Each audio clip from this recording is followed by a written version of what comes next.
आपको चाहिए और आपके पास नहीं है, और आपने भगवान से बोला था, आपने कभी बोल दिया था कि हमें शिक्षा के विधान कराना है। अब आप क्या करेंगे? कुछ मत करिए, आप भगवान का अभिषेक करिए और अभिषेक करते हुए भगवान के सामने ये भावना भाइये, हे भगवान मेरी वो भावना पूरी हो जाए, मैं कुछ नहीं चाहता हूं।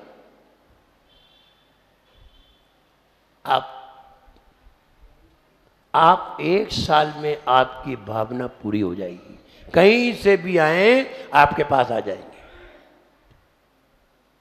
कहीं से भी आए, चाहे उसे भले ही ऊपर से फेंकना पड़े, लेकिन आपके पास आ जाएंगे। आपको तो अपना काम करना है, आपको तो अगर 5 लाख मिल जाए तो आपको तो अपना विधान कराना है, गड़बड़ नहीं करना है कि आपको वो 5 लाख टपकाए और तुम फिर दबा लो। वो तो हम मजाक कर रहे थे, बस ये तुमने जैसे ही गड़बड़ की और 5 में से तुमने 2 निकाले और 3 खर्च किए, 3 निकाले 2 खर्च किए, तो वो तुम्हारे निकाल लेगा 5, छोड़ेगा नहीं फिर। लेकिन जो आपने कहा है हमारे पास 5 लाख रुपया हो जाए तो हम बढ़िया शिक्षा के विधान कराएंगे, ऐसा हमारा मन है, और जब तक ये पूरा नहीं हो जाएगा तब तक हम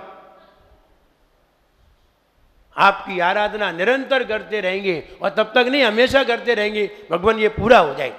मैं कह रहा हूं पूरा होगा, 6 बार होना पड़ेगा, क्योंकि आप अभिषेक करते हुए बिल्कुल अंतरंग दिल से ये भावना भा रहे हैं, 1 साल में पूरी हो जाएगी, बिल्कुल पक्के में। लेकिन जो होने के काबिल नहीं है वो नहीं, टांग टूट गई है, अब तुम कहोगे हमारी सही हो जाए, हाँ ये नहीं होने, जो होने लायक होगी वही होगी। अब तुम 60 साल के 65 साल के हो गए, फिर कह रहे हमारी दूसरी शादी हो जाए, नहीं अब से कुछ नहीं होने, तो ये कहोगी जय बहुत है। तो जो होने योग्य है वो तो ठीक है, हाँ तुम्हारी 30 साल की उम्र है और तुम्हारी शादी नहीं हुई है, आप भगवान की अभिषेक करिए, देखो कैसे नहीं होती, हर काम होगा। हमने ये न जाने कितने लोगों को बताया है और कितने लोगों ने आकर के हमें बताया कि महाराज आपने जो नियम दिया उससे काम हो गया, न जाने कितने लोग, और फिर बता रहे हैं।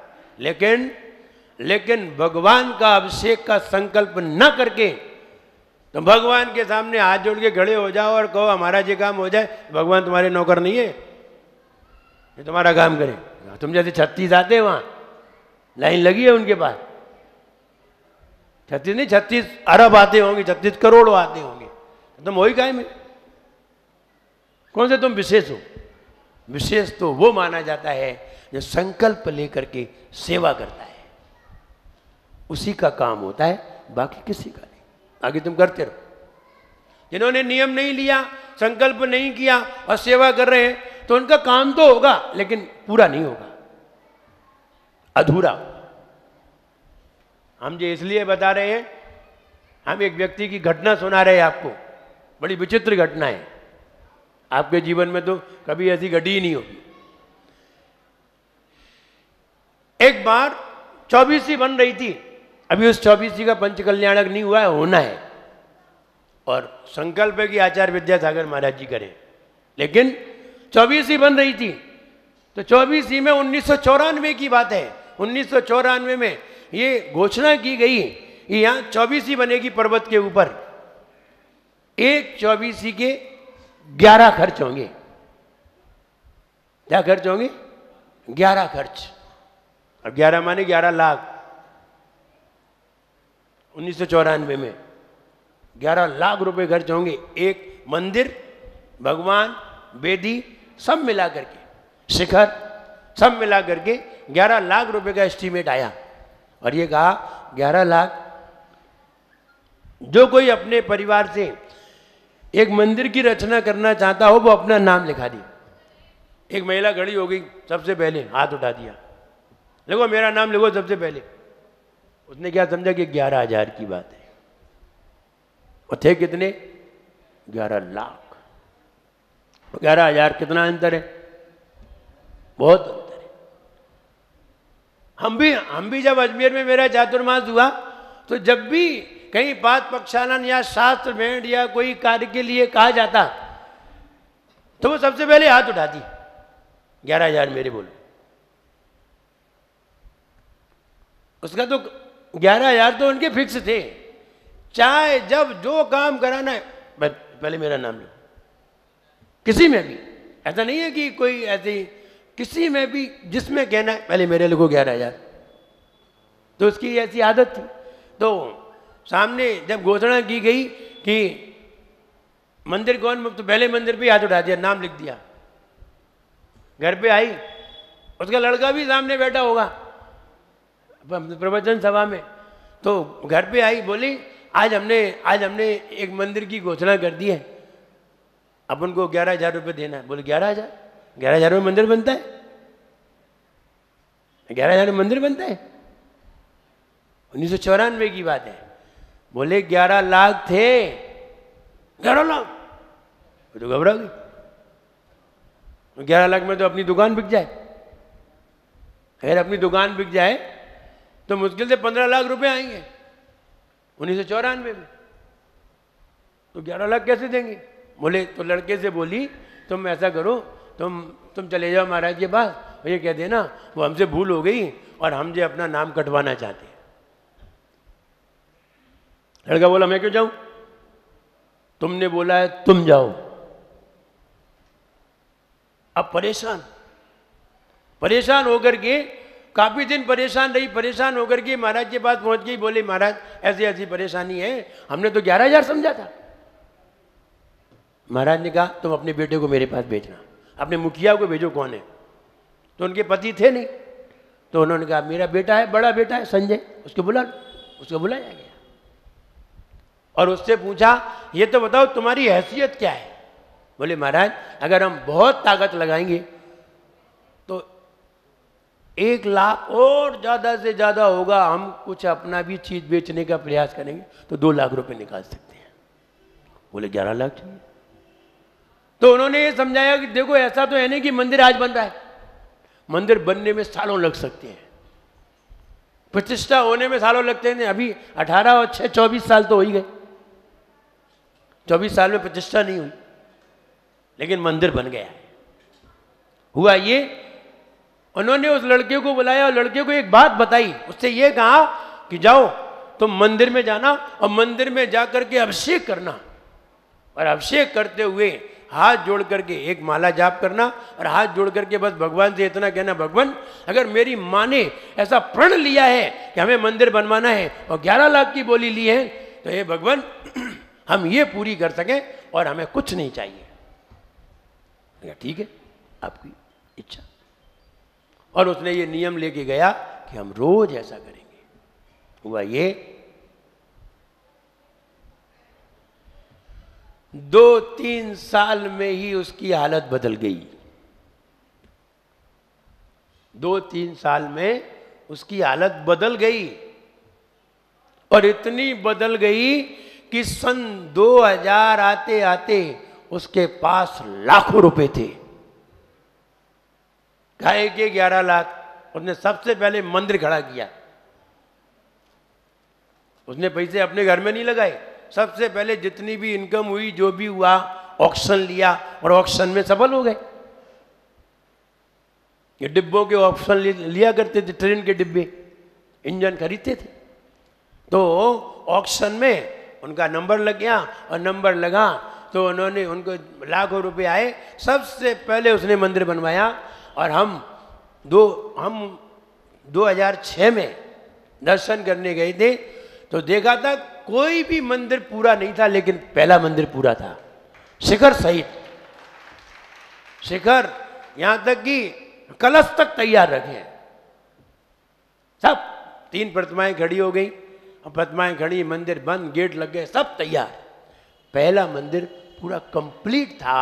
बाकी कोई भी मंदिर कंप्लीट नहीं थे, किसी में प्रतिमा नहीं थी, किसी पे शिखर नहीं था, किसी के पिलर ही खड़े थे बस।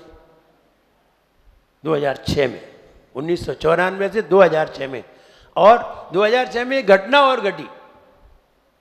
हमारा वही प्रवास था उसकी स्कॉर्पियो गाड़ी 1 महीना पहले लेकर के आया 10 लाख रुपए की, और 1 महीना रखी होगी, कोई उठा ले गया, रिपोर्ट तक कराने नहीं गया कि रिपोर्ट बोले आपका मिलनी है, हम रिपोर्ट कराएंगे तो मिलने ही का है। कहने का मतलब उसके पास कितना धन होगा इसकी कल्पना नहीं की जा सकती। जो व्यक्ति गाड़ी की रिपोर्ट कराने नहीं जाए तो समझिए करोड़ों की संपदा तो है ही उसके पास। जिसके पास 10 लाख की पूंजी नहीं थी वो आज करोड़पति है। और उसी व्यक्ति ने एक दिन 2008 में सिद्ध चक्र विधान कराया तो 40 लाख रुपए खर्च किए उसने, एक दिन में 5 लाख यूं पैसे बहा दिए। विचार करिए, ये सब अभिषेक की भावना का परिणाम है। आज तक उसने अभिषेक बंद नहीं किया। हम ये उदाहरण आपको इसलिए सुना रहे हैं, आप लोग रोज भगवान का अभिषेक करके अच्छी भावना करिए, आपकी सारी भावनाएं पूरी होंगी। ये बात कहनी है, तो ये बात इसलिए सुनाई। और वो व्यक्ति अभी भी है और अभी भी उनका मन होता है, दान आदि में खूब लगे रहते हैं। यही कारण है कि वो संपन्न है और सब तरह से संपन्न है। तो कहने का मतलब यह है कि हम अगर भगवान का अभिषेक करते हुए सही भावना बनाए तो वो देगा। और तुमने कहा हमारा मकान बन जाए तो वो तुम बनवाओ, अपना जाओ। तुम ये कहते कि हमें मंदिर बनवाना है तो वो 6 बार देता, लेकिन तुम्हारी मस्ती के लिए नहीं, तुम्हारी मस्ती के लिए नहीं। तुमको हमारी मस्ती के लिए दे दो, हमें पिकनिक करनी है, नहीं मिलेंगे। लेकिन अगर तुमने उसकी सेवा के लिए मांगा है निश्चित वो देगा, छोड़ेगा नहीं। इसलिए हम भावना बनाए और भावना ऐसी बनाते हुए भगवान का अभिषेक करें, ये बात कहनी थी। युद्ध भय विनाशक, युद्ध के भय को नाश करने वाला। आइए इसकी जाप देखते हैं। ओम ह्रीम अर्हम नमो सप्पी सवीनम। ओम ह्रीम अर्हम नमो सप्पी सवीनम। वे मुनि महाराज जिनके हाथ में सूखा भोजन आता है, जिनके हाथ में रोटी आती है तो सूखी आती है, जिनके हाथ में दाल आती है तो सूखी आती है, जिनके हाथ में ऐसी चीजें आती हैं जिसमें घी नहीं है, और उनके मन में कहीं विकल्प आ जाए, जरा सा मन में ऐसा विचार भी आ जाए कि इसमें घी नहीं है, तो वो वस्तु घी से युक्त हो जाती है। चावल रख तो रहे हैं सूखे, लेकिन हाथ में जाते ही घी से युक्त। बोले ऐसी व्यवस्था तो समझ में नहीं आती। आप समझो सब, ये बातें आगम की हैं, ये बातें ऋषियों की कही हुई हैं, ये बातें भगवान की कही हुई हैं। इसलिए अभी तो सुनो और सुन करके श्रद्धान करो। अभी बस हम इतना ही कर सकते हैं, इससे ज्यादा कुछ नहीं कर सकते। बताओ इससे ज्यादा तुम्हारे पास क्या है? तुम्हें मानने में भी परेशानी, जिसमें तुम्हारा कुछ नहीं जा रहा है, 2 पैसे नहीं जा रहे तुम्हारे। मानने में कौन से पैसे जा रहे? किसके पैसे जा रहे मानने में? तुम्हें इसमें भी परेशानी है? बताओ, अगर तुम्हें इसमें भी परेशानी है तो तुम कोई काम के नहीं हो, ना तुम कोई काम कर सकते हो। क्योंकि सफल होने के लिए पहले तो मानना ही पड़ता है।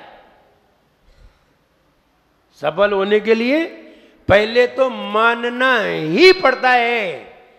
आप इंजीनियरिंग करने गए और कहीं टीचर ने तुम्हें कोई चीज बताई एक्सप्लेन करके, तुमने नहीं मानी, तो क्या तुम पास हो जाओगे? तुम्हें पुरखा पास नहीं हो सकता। विचार करो, हम कॉलेज में गए, हमने प्रोफेसर की नहीं मानी तो तुम पास हो जाओगे? किसने कहा? तुम इंटरव्यू में गए, तुमने उसकी नहीं मानी तो क्या तुम सिलेक्ट हो जाओगे? जब तुम इसमें ही सिलेक्ट नहीं हो रहे, वो ग्राहक ने अपनी बात कही और तुमने नहीं मानी तो वो तुमसे कुछ लेगा? जब तुम ये बताओ, जब नहीं मानने से एक बात में सफल नहीं हो रहे तो ये तो बताओ जिंदगी में सफल कैसे हो गई? मानना तो पड़ेगी। अब तुम्हें मानना तो पड़ेगी ही कि उनके हाथ में जैसे ही आता है तो सारा भोजन घी से युक्त हो जाता है। सप्पी सबीड़म, ये रिद्धि है और ये रिद्धि उन मुनिराज में होती। क्या तुम ये नहीं मानते कि तीर्थंकर जहां आहार करते हैं वहां रत्न बरस जाते हैं? क्यों माना? क्यों माना? देखे तुमने कभी? फिर माना क्यों? जब तुम ये बिना देखे ये मान सकते हो तो बिना देखे ये मानने में कौन सी परेशानी खड़ी हो रही? हाँ ठीक है, माने लेते, मान लिया, फिर कोई बात नहीं। उनके हाथ में आया हुआ भोजन घी से युक्त हो जाता है। वे मुनि महाराज विदेह क्षेत्र में विराजमान, उन मुनिराज को मेरा बारंबार प्रणाम भी। रिद्धियां हैं, उनके हाथ में घी से युक्त भोजन हो जाता है, सूखा भोजन घी संयुक्त, ये रिद्धि है। आइए अर्थ देखते हैं। वलगत तुरंग, चित्र की ओर देखिए, चित्र में कितनी लड़ाई हो रही है, बाजू में युद्ध हो रहा है। देखिए आमने सामने घोड़े, सामने युद्ध हो रहा है, इधर घोड़े हाथी, उधर घोड़े हाथी, दोनों एक दूसरे को भाला मार रहे हैं, भयंकर आवाज हो रही है। सामने लड़ने वाला भी है, इधर भी लड़ने वाला है, दोनों जीतना चाहते हैं। लेकिन फिर और नीचे देखिए तो और नीचे कह रहे हैं कि वो जीत के आया है और वो व्यक्ति दूसरा राजा उसके हाथ जोड़े बैठा हुआ है और वो जीत के आया है, तो वो कौन व्यक्ति है वो यहां बताया जा रहा है।